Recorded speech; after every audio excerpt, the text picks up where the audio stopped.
Tu penses que ton sol est naturellement mauvais au potager. Tu l'abîmes peut-être toi-même depuis des mois. Ton sol est dur, il sèche vite, il produit peu, et tu crois que le terrain est mauvais. Mais au potager, le problème vient souvent des habitudes. Première erreur, tu laisses ton sol nu, après un semis, après une récolte, ou tout l'hiver.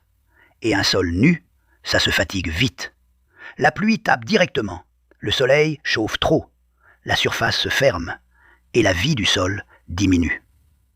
Deuxième erreur, tu retournes trop souvent la terre.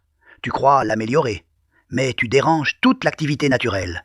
Vers de terre, micro-organismes, structures, tout est perturbé. Ton sol devient plus fragile. Troisième erreur, tu marches sur les zones de culture. Encore et encore. Tu compactes, tu tasses, et l'air circule moins. Les racines descendent mal, l'eau pénètre mal, et le sol devient dur. Quatrième erreur, tu n'apportes presque rien. Pas de compost mûr, pas de matière organique, pas de couverture. Le sol se vide peu à peu, et il devient stérile. Cinquième erreur, tu arroses sans logique, trop fort ou trop souvent. La surface croûte, la terre se ferme, et le potager perd en efficacité. Les jardiniers efficaces ne forcent pas le sol. Ils le nourrissent, ils le protègent, ils évitent de le tasser, ils couvrent la surface, et ils laissent la vie travailler.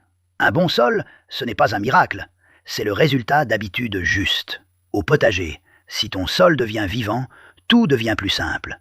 Moins d'arrosage, moins de blocage, moins de fatigue, et de meilleures récoltes. Si ton sol est mauvais aujourd'hui, ce n'est pas une fatalité, mais il faut arrêter de répéter les erreurs qui le détruisent. Ton sol au potager est plutôt vivant ou complètement fatigué aujourd'hui? Dis-moi en commentaire.